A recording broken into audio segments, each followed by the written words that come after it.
gracias por continuar en Viva Su Salud. Soy la doctora López y estamos aquí hoy con Wilma Rivera de Florida Blood Centers. Wilma, gracias por regresar con nosotros. Gracias por tenerme aquí. Bueno, estamos hablando de un tema muy interesante. Yo quisiera saber, ¿qué tenemos que hacer para prepararnos cuando vamos a donar sangre? Es muy importante que la gente sepa que tiene que comer antes de ir a donar sangre. Tenemos mucha gente que a veces se presenta a los eventos de recolección de sangre en ayuna, porque piensan que es como una prueba de sangre, como nosotros típicamente hay una prueba de sangre y pensamos que quieren ayuna. No, todo lo contrario. Le decimos a la gente, si ya sabes de antemano que vas a ir a donar o tienes interés en donar, en comer bastante proteína y muchos alimentos con alto contenido de hierro previo a la donación. ¿Para qué? Obviamente para que ese nivel de hierro esté al día y puedas donar, porque como dijimos en el segmento anterior, si está muy bajo no se puede donar. Y el día de la donación, el desayuno más grande que puedan tener o el almuerzo más grande que puedan tener si es en horas de la tarde de la donación. Así que es bien importante y mucho líquido. Tomen mucha agua, mucho jugo, néctar, lo que prefieran, nada de sodas, ese tipo de cosas, sino cosas bien nutritivas antes de la donación. Muy bien, y ya al donar, ¿cómo es que se siente uno? Bueno, eso depende de la persona, ¿no? Eso es algo muy personal porque pues las personas tienen diferente peso, tienen diferente constitución física, entonces hay gente que lo siente más que otros, hay gente que van, tú los miras y están como si estuvieran nada, viendo televisión en la casa.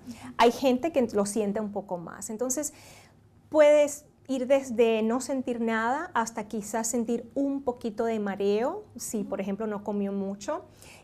Alguna gente siente un poco de frío y nosotros tenemos allí mantas y colchas donde los abrigamos.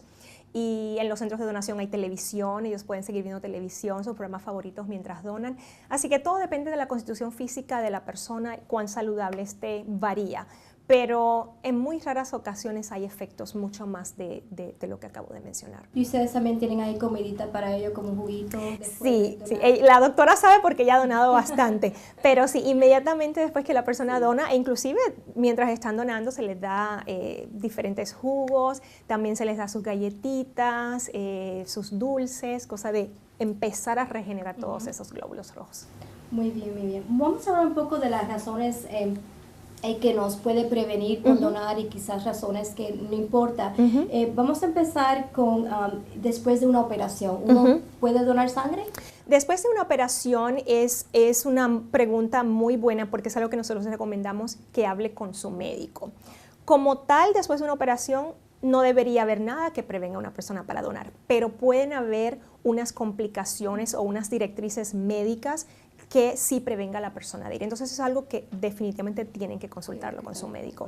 Muy bien. ¿Y hay algunas medicinas que uno no debe tener si va a donar? Claro que sí. Por ejemplo, mucha gente pregunta de la aspirina. Esa es una que nos preguntan todo el tiempo y otros analgésicos como son el ibuprofeno, la acetaminofén, la Tylenol, etc. La aspirina, si la han tomado y van a donar sangre entera, que es la donación más común, no hay ningún problema. Pero para aquellas personas que solamente van a donar plaquetas, obviamente se les pide que no tomen aspirina porque entonces interviene con lo que es la coagulación de la sangre. Hay ciertos medicamentos que se le han prescrito a personas con presión alta, con diabetes, con algunos tipos de cáncer, que previenen a la persona de donar.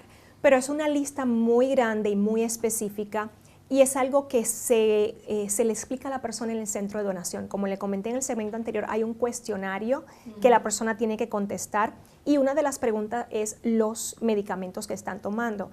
Entonces, allí nuestras profesionales de la salud saben cuáles son los medicamentos y le pueden decir inmediatamente si pueden donar o no. Pero sí hay una lista de medicamentos. Y las personas que tienen perforaciones corporales o piercings en inglés, ¿pueden donar? Aquí en el estado de la Florida, lamentablemente, estos centros de tatuajes y de piercing no son regulados por el gobierno. Entonces, como no son regulados, nosotros no sabemos si siguen ellos todas las reglas higiénicas. Por esa razón, nosotros le pedimos a las personas que esperen un año después que se han hecho ese tatuaje o perforación corporal para poder donar. ¿Por qué? Porque no sabemos dónde se lo hicieron y si siguieron, ¿no?, los parámetros de salud. En otros estados, sin embargo, donde estos centros sí son regulados por el gobierno y el gobierno sabe que están siguiendo esos parámetros, las personas pueden donar, creo que dentro de una semana. Pero aquí en la Florida hay que esperar un año. Okay. Y usted mencionó al principio del programa que hay países a donde uno viaja que después que uno viaja ahí no se puede donar sangre. ¿Por qué y cuáles son esos países? Correcto. En lo que concierne a los hispanos, la mayoría de los países de Sudamérica son propensos a tener, por ejemplo, algunos poblados donde hay mucha malaria. Entonces, cuando las personas han vivido en esos países y vienen a Estados Unidos, tienen que esperar 3 años para poder donar, si han vivido allí. Si solamente lo han visitado, esperan un año, la espera es de un año. Suramérica, yo estuve mirando la lista hace un tiempo y prácticamente toda Suramérica está en el listado. Hay algunos poblados que no, pero nuevamente eso es algo que cuando van al centro de donación y llenan el cuestionario se puede verificar el nombre del poblado o de la ciudad. También personas que hayan vivido o visitado Gran Bretaña, donde sabemos que hay la enfermedad de las vacas locas, esas personas no pueden donar porque hasta el día de hoy no tenemos una prueba para detectar en la sangre si hay enfermedad de vacas locas. Entonces, como no lo podemos detectar de ninguna forma, les pedimos a personas que no donen. ¿Y las mujeres embarazadas? Las mujeres embarazadas no pueden donar. Pueden empezar a donar hasta 6 semanas después del parto, nuevamente si no hubo ninguna complicación y si ya su médico le da el ok, el visto bueno. ¿Y si están tomando anticonceptivos? No hay ningún problema con los anticonceptivos. ¿Y la presión alta? La presión alta es una muy buena pregunta porque es algo que mucha gente cuando van a los centros de donación preguntan. Obviamente si está demasiado alta y es algo que lo detectamos allí en el momento, esa persona no puede donar sangre. Pero personas que padecen de presión alta y están bajo tratamiento médico y su presión alta está controlada, esas personas sí pueden donar. Entonces es una pregunta que es un sí y un no. No si la presión está alta en ese momento, sí si está controlada y está bajo un tratamiento médico.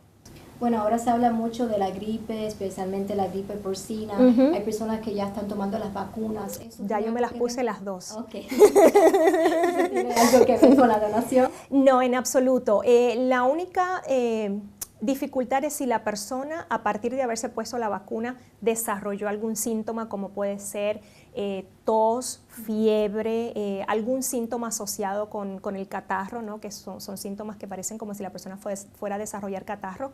En ese momento no puede donar, porque la persona, lo número uno para poder donar es que esté saludable, que no tenga ningún síntoma de nada.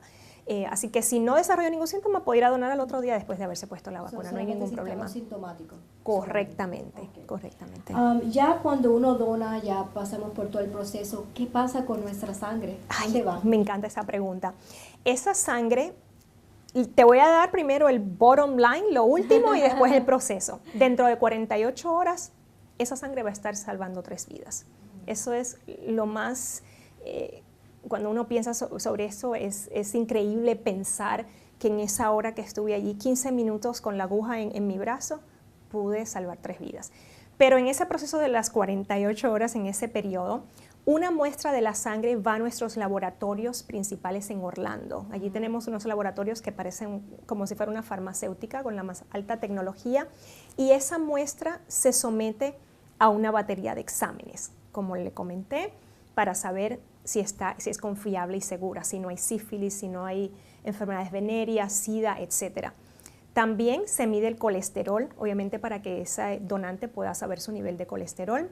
Se le hace la prueba para saber qué tipo de sangre, porque aunque no lo crea, mucha gente no sabe su tipo de sangre. Uno puede ir caminando por ahí, le pregunta a la gente y la gente, yo no sé qué tipo soy.